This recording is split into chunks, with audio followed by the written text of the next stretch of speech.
wish I could describe him to you. He's indescribable. He's incomprehensible. He's invincible. He's irresistible. Well, you can't get him out of your mind. You can't get him off of your hand. You can't outlive him, and you can't live without him. Well, the Pharisees couldn't stand him, but they found out they couldn't stop him. Pilate couldn't find any fault in him. Herod couldn't kill him. Death couldn't handle him, and the grave couldn't hold him. Yeah! That's my king. That's my king. It's actually the end of a 1-hour sermon by Dr. Get this name, Shadrach Meshach Lockridge. How would you like to live with that name? My name's Shadrach Meshach. But Dr. Lockridge, who passed away in 2000, he was pastor of Calvary Baptist Church in San Diego. Obviously, a major player in the black church movement. This particular sermon was given in Detroit in 1976, and it was pure genius. This is just the end tip in this way. He asks you a question, do you know him? And then as he's asking you the question, he gives you the answer at the same time. And this guy must have been a disciple of John, of course, as a disciple of Christ. We're in the letters of John. We've done Revelation, which is one long letter of John. I've become to respect this guy more and more that I study in, and you'll see why as we look into this is because he is a black and white guy in a gray world. He is very much giving very definitive answers, and he's not afraid to tackle really tough, loaded questions. And we'll find out that to ask somebody, do you know him, was very loaded in his day. It was a very loaded question. And then we'll find out things haven't changed all that much, and we'll see how. But let's back up. I'm going to give you a little review for kudos here. See who remembers. 1 John. We said we're dealing in meta themes. There are things that go all the way through this book that you need to understand no matter what you're reading. And one of these themes was that he tells us very clearly in chapter 1, verse 4, why he's even writing this and giving us all this information. Does anyone remember the reason? I'm glad the sermon sticks so solidly. Did it, Joy? Did I hear? Okay, there we go. That's it. And I want us to keep this in mind because, as I said, a meta theme is a golden thread that goes all the way through whatever's. And in this, all that we're going to look at isn't to lay more stuff on you and say, okay, you got to do this to be a good Christian, or you know, to pass judgment on you. It is to say this: you get this stuff down, and you will have joy in this thing you call your Christian experience. This is all about joy. So we start with that theme, but we build on it in chapter 2. And let me tell you, there's several themes that go on, little chapters in 1 John, little chapters with many mega themes going on through the chapter. We couldn't possibly cover them all, so we're going to just stay with one snippet, one question. But we need to start here to understand what's going on. As we said in chapter 1, you had one reason why he was writing this book. Never forget the reason, because that goes through all the letters of John that we're looking at. But when we hit the second chapter, he becomes more almost intimate, more warm and fuzzy, if you want, in this. And he starts some reasons why he's writing the letter with the words, "Dear children." And then he goes on and he refers to every age group, but taking it all, just distilling it, here's 7 comments of why he's writing the letter. Because your sins are forgiven. He's writing this letter because you have overcome the wicked one. Because you have known him. Because you know the Father. Because you have known him. Because you are strong, God abides in you. You have overcome the wicked one, Numbers 7 on the end of that. Now here is a little Hebrew way of thinking. They didn't use the word very. If they wanted to emphasize something to you, what they would do is repeat it. And if they repeated it twice, you noticed. If you repeat it 3 times, take note. And if it starts even beyond that, then really listen, because they want you to understand something. Here's a little test to see how well you heard these 7 things. What word or what reason was repeated more than any other reason in there? Anyone catch it?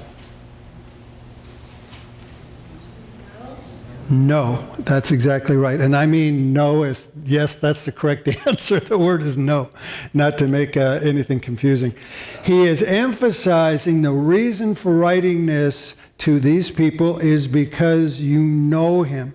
It ties in directly with Lockridge when he said, do you know him? And we'll find out this is an extremely loaded word he's using here. If we looked at these guys were amazing. They were powerful, smart men back in that day to stand up in the culture that they were living. Now, if we looked at Paul's letters, every letter in Scripture is pushing back against the culture of the time. These aren't written in bubbles by little mamby-pamby men. These guys are out there pushing against the culture. If we were to look at Paul's letters, Paul tended to push back against legalistic Judaism. He was pushing back against the Judaizers, the Pharisees. If we look at John, here's a situation, 72 A.D., horrible fall of Jerusalem. He's no longer living there. Now he's in Ephesus. Ephesus is in the center of the Greco-Roman world. And I say Greco-Roman for this reason. When Rome took over the world, they were infatuated with Greece. Greek way of thinking became their way of thinking. Their own twist, but the Greek way of thinking. Well, here we are down the road, and we think like Westerners. Well, Western thought is simply Roman thought, kind of evolved a little bit or devolved, depending on how you look at it, which is based on Greek. So we tend to think somewhat like Greeks. So in this Greek situation, you end up with this word, know. This is a big word, K-N-O-W. This is a big word for the Greeks. What were the Greeks all about? What were they? They were about debate and rhetoric and all. They were interested in what you knew, and then they would tell you what they know, and we'd see who knew the most. It was all about know. And there was quite an evolution of this culture of knowing. And this is the culture against which we find John swimming against. When you pull out the word know, anybody in the Greek line of thinking or influence is going to perk up their ears. And you better be ready to defend the word or clarify it, because I'll tell you what, once I throw out the word, then I'm using a word you think you know. You know the word know, and you have your own idea of know. But your idea of know may not be my idea of know. And what's more, it may not be God's idea of know. So John took a really big bite into what he was doing here. Well, let's go back 5 centuries before John. We end up in the classical age of Greek thought, the classical age of Greek thought. And in the classical age, you know the names. You got all of the main homies in there. You've got Aristotle and Socrates and Plato, and you've got all these folks, and they all thought in essentially the same way. In classical Greek thought, it was this: you knew things through sheer intellect. Human reason would bring you to the truth.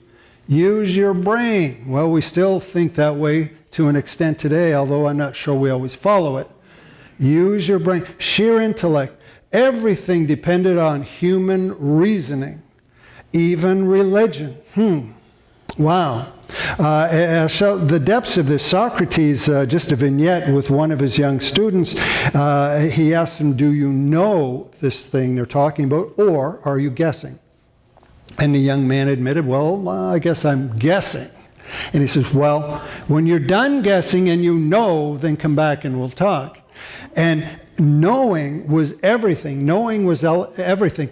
But what happens when you take that approach to thinking and that becomes your line of thinking in whatever religion? And Greece was a religious place. However, the way religion was approached was sheer intellect. You would know what you know by empiricism, by sheer intellect, how, like doing mathematical problems, you work it out, and that's the way you came to your answer. But something happens when your religion leans all on intellect. A strange thing that we might not anticipate, and we might not know unless we look back through history and see how it has worked over time. The scholar William Barclay puts it like this. I love the way he says this, so I'm just going to quote him. He says this, if it's an intellectual religion, now we just keep in mind we're talking sheer intellect, it becomes intellectual satisfaction and not moral action. It becomes intellectual satisfaction and not moral action. What he's saying is this: you get a smart quote-unquote religion and you can end up with very smart people, but not necessarily good people. Example with these guys, Socrates was known as a religious guy. He was, in his culture and time, a religious guy. He even said this. He said that for him, the idea in a singular God, he talked about God singular, which is interesting because Greeks were, believed in many gods. So he said this. He said that he was guided by an inner divine voice, yet even though he's guided by this inner divine voice, he had no problems with, for one thing, sexual promiscuity. Even within the same gender, not a problem. Bottom line being is just as an indicator here is that you can be very intellectual and yet not see any type of moral change within the person. If intellect equals knowledge, we run into a problem there, don't we? We run into a problem. It becomes, yes, satisfying to the mind, but does nothing for the soul. It's not surprising when we said we're in John, we're reading John's letters, and we said we read Revelation, and Revelation is an echo of Daniel. And if we go back thousands of years before Revelation, we look into Daniel, we find one of the things echoed in both of them is this. And I'm going back to the main source, back to Daniel 12:4 in this. But you, Daniel, will close up these words and seal the book until the time of the end. Many will dash about, and knowledge will increase. Well, isn't that kind of interesting? And of course, the difference with in John's revelation is now it was time to unseal the book. But the same dynamic is there. Knowledge will increase. Well, if people are lost and the world's coming in, shouldn't knowledge decrease? No, knowledge increases. It's really kind of fits in when we understand knowledge in itself does not save anyone. To be informed doesn't necessarily save anyone. You can be informed in such a way that it will be informed to good things, or you can be informed to bad things. You can simply be more informed in evil. I mean, just take us back to the garden. What was the problem? Eating from the tree of knowledge of good and evil. What was the knowledge? Well, we knew about good, now we learn knowledge of evil. So knowledge in itself is good, but it isn't a saving element. Now, let me pull that in balance a little bit, because I don't want to come across like to be a Christian, a good Christian, you need to be anti-intellectual. It's not the point. Mike Anderson made a comment, perked my ears up. Wednesday was an excellent study, by the way. There wasn't a lot of us there, but it was an excellent study in what was shared. And Mike was talking about something else, so I'm not going to pin this all on him. But he did make this, connected some dots that I thought was brilliant. And I was really happy to hear a young man join these dots. He joined ignorance and pride. He talked about, we were talking about somebody say ignorance and pride.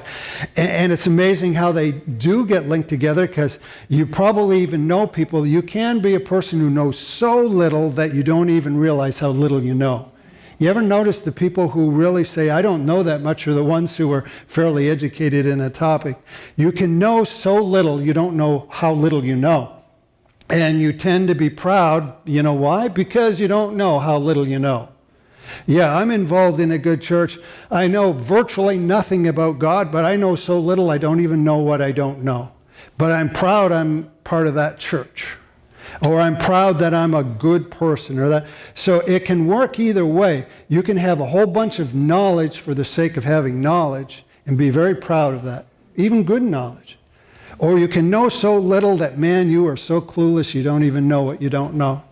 And you can be proud in that. So we can be killed by either extreme, but they will both bring us to a point. Jesus himself, Matthew chapter 7, very disturbing, a little bit of talking here. And he says in verse 22, many will say to me in that day, Lord, Lord, did we not prophesy in your name, and in your name drive out demons, and in your name perform many miracles? Then I will tell them plainly, I never knew you. I never knew you. Away with you, evildoers. Why did Jesus not know them? Because they never knew him. Know is an important thing. However, get this part. Here is the stream of thinking coming against John as he uses this word very bravely, know, is that there are 5 centuries of Greek thought embedded in there that says if you know something, it's all intellect. It's all, if you want to say book knowledge, it's all your own reasoning. And there's a real problem with that because the people who say they know may have knowledge but no transformation, no inner change. Well, that was 5 centuries. The Greek people were like anyone else. Over 5 centuries, the way they were thinking changed. And by 95 AD, by the time he's actually writing this, there was a whole new phenomena that was going on in Greek culture. It was called secret knowledge or mystery religion. I'll tell you what's kind of reflective of this one would be things like in our day, like the Masons or different things where you know secret words and you know secret things and only some people know this, and so you have power because you're in this secret group, this secret thing going on. And so a lot of this was going on at the time. It was slightly different. Because, well, obviously, because we're talking ancient times. And here's how this would have played out in ancient Greece. They had, we think we invented them for Easter, but they had what they were called passion plays. And they were very similar to what ours would be like in kind of a twisted kind of way. What it works like is this. It was basically people who were into the asceticism side of things, which would basically be, you know, anything you think that's an indulgence, you just don't do it. Anything that is of this world, you really, to an extreme, put aside. So what they would do is if one of these plays are coming up, you would spend time in advance, you would prepare for it. How would you prepare? Well, you would deny yourself. You might do, there was self-mortification of the flesh. We talked about that the other week as far as people, you know, whipping your own flesh in order to beat it in submission. Well, that existed in the pagan world too. So that you might do that. You might just purposefully not sleep for days, you know. You might not eat for days. You get yourself in this vulnerable state with a lot of expectation because you are going to go to this play. And you want something to happen there. So it's going to be very emotional driven. You can see how this would work. So you go to the play. The play will be about one of the Greek gods. And the storyline will be a roller coaster ride. It'll be them coming to earth or doing some type of spiritual realm battle, whatever, and it goes very bad for them. Maybe even they die, and then there's some type of victory or resurrection on the other end. Like I say, kind of a very, almost like Christianity, but its own thing. And it would bring people to such a fever pitch that at the end of this play, after being sleep deprived and hunger, you know, all of this stuff, by the end of it, the people would cry out, I am that God, and that God is me.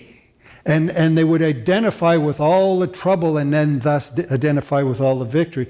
And it would be an experience, entirely emotion-driven, manipulated, even the lights, and there was incense burning, there was all kinds of, it was an experience.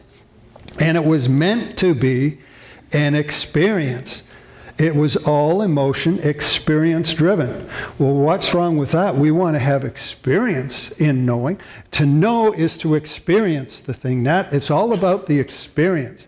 Well, you can see the problem with this is if we have all emotion, well, emotion subsides. And emotion isn't always lined up with reality. You ever get real excited about something on Monday and about by Wednesday you realize that, well, maybe that wasn't the best idea after all?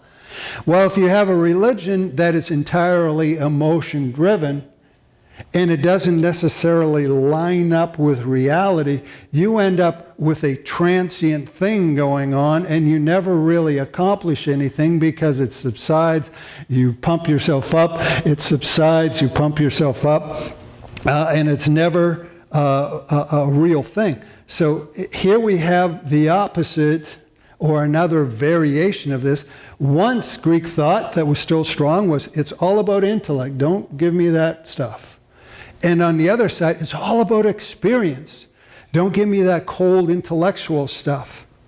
Well, the fact is that here he is, John and even Paul writing to this culture of people in this day, dealing with both thoughts. It's not surprising that the charismatic type movement was very big in Greece, because they were already into the mystery religions, the secret languages and such.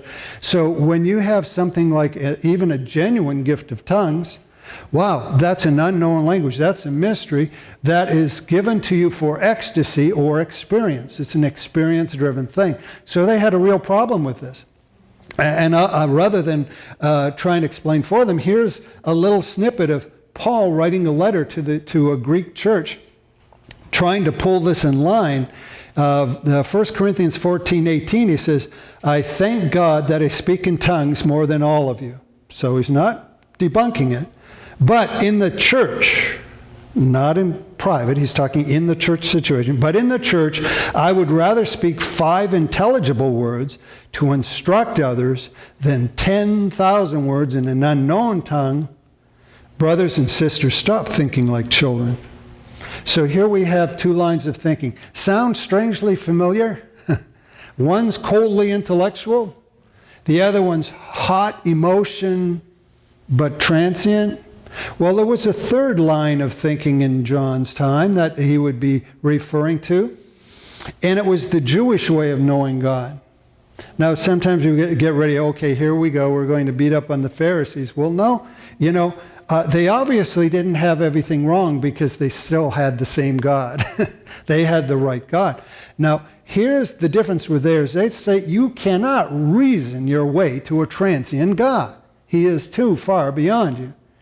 You cannot whip yourself into an experience of God either. The only way to know God is if God reveals himself to you. The only way to know him if he reveals himself to you, and then you're open to that. Now, herein comes something a little bit unexpected here. We said with the intellectual side, it made maybe a mind pleasure, but it didn't make transformation or change of the soul. With the emotional side, it whipped you up for the moment, but then it was transient. Here is yet another thing. If God, who is holy, reveals himself to you, the one true, honest-to-goodness God reveals himself to you, what is the nature of God? Somebody give me an H word that refers to God. Holy. Thank you. It took a little while, but you guys got it. He is a holy God. Well, if a holy God reveals himself to you, there becomes an obligation that he says, be holy as I am holy. We are now obligated, if we want to go into relationship with this God, to become as he is. What does that mean? That means transformation. That means you cannot be the same person. And if you can't be the same person anymore, because now this brings in another theme that we saw John mentioned. He didn't talk about being with God. He talked about being in God. Man, you take some meat and you saturate that. You can't bite into that, hopefully once it's cooked, but you cannot bite into that without tasting what it was saturated in. It's the same thing with God, to be saturated in God, be in him. So when somebody tastes of your life or your nature, they taste God. That's the idea. The Hebrew folks understood this. They got that part of it down. If you're serious about God, it will show in some way. It's going to show in some way. Unfortunately, at least in a contingent, they get off on the legalistic thing with the law a little too far, but they still had it down right that something shows. If you know God, it shows. And that's stuck in Christianity. If we know God, it will show. Now, will it have an intellectual side? Yes. Faith is extremely reasonable.